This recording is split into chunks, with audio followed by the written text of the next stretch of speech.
Sensor board ऐसी पिक्चरों को बढ़ावा कैसे दे रहा है और किस तरह से ऐसी पिक्चरें पास होके आती हैं जो हमारे समाज के लिए बीमारी है। इन पिक्चरों का, इन वायलेंस का और गलत नेगेटिव रोल को हीरो की तरह पेश करने में हमारे आज के खासकर 11वीं और 12वीं के बच्चे इनको रोल मॉडल मानने लगे हैं।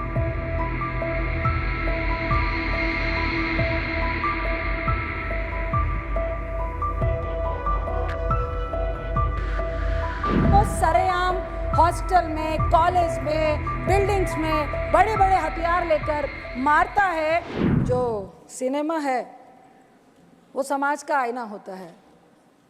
हम लोग बड़े हुए हैं सिनेमा देखकर और काफ़ी इन्फ्लुएंस करता है सिनेमा पिक्चर्स हमारी लाइफ में, खासकर युवाओं की लाइफ में। आजकल कुछ इस तरह की पिक्चरें आ रही हैं। अगर आप कबीर से शुरू करें, पुष्पा से शुरू करें और अभी एक एनिमल पिक्चर चल रही है। मैं आपको कह नहीं पाऊँगी कि मेरे बेटी के साथ भी बहुत सारी बच्चियाँ थी जो कॉलेज में पढ़ती हैं, सेकेंड ईयर में पढ़ती हैं। आधी पिक्चर में उठ के रो के चली गई कि इतनी आखिर हिंसा और इतना वायलेंस और महिलाओं के साथ डिसरिस्पेक्ट को जस्टिफाई करना पिक्चरों के द्वारा। मुझे लगता है कबीर में जिस तरह वो अपनी वाइफ को ट्रीट करता है और इस मूवी में जिस तरह से वाइफ को ट्रीट करता है और लोग और समाज और पिक्चर भी उसको जस्टिफाई करते दिखा रही है, ये बहुत ही सोचनीय विषय है।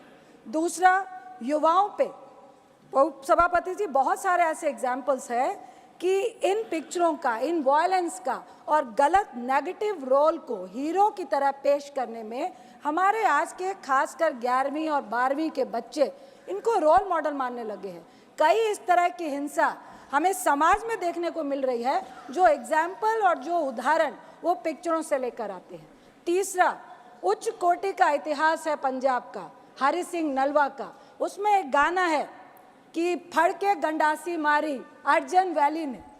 ये इतिहास को एक गैंगवार में, दो परिवारों की नफरत की लड़ाई में, जिसका बेटा अपने बाप के प्यार के लिए मरता हुआ या बिल्कुल उसके लिए वो भी जस्टिफाई नहीं कर पाई है ये पिक्चर।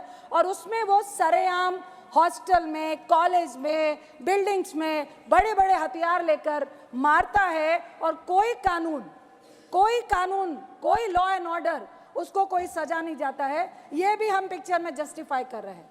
जहाँ तक अर्जन वैली का सवाल है सभापति जी, हरि सिंह नलवा जो कमांडर इन चीफ थे सिख फौज के, जिन्होंने मुगलों के खिलाफ, जिन्होंने अंग्रेजों के खिलाफ उनकी बढ़ती हुई सत्ता को रोकने के लिए लड़ाई लड़ी थी, उनका बेटा था अर्जन सिंह नलवा जो पाकिस्तान के गुजरात से, वो जब पूरा इंडिया हमारा एक साथ था और उन्होंने कई मुसलमानों को 1947 में बचाने का काम किया था।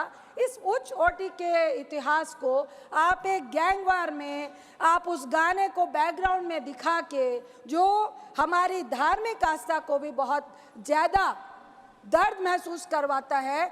गुरु गोबिंद सिंह जी जो सिखों के 10वें गुरु हैं, वो जब मुगलों से लड़ाई लड़ रहे थे, उन डाडी फोक, एक डाडी फोक होता है जिसके तहत आप एक फोक सॉन्ग के तहत अपनी फौज को जोश पैदा करते हैं। सर मेरा एक ही सवाल है, 30 सेकंड माइक ऑन कीजिए please sir. Thank you sir. Sensor board ऐसी पिक्चरों को बढ़ावा कैसे दे रहा है और किस तरह से ऐसी पिक्चरें पास होके आती हैं जो हमारे समाज के लिए बीमारी है। ऐसी पिक्चरों का कोई भी स्थान हमारे समाज में नहीं होना चाहिए।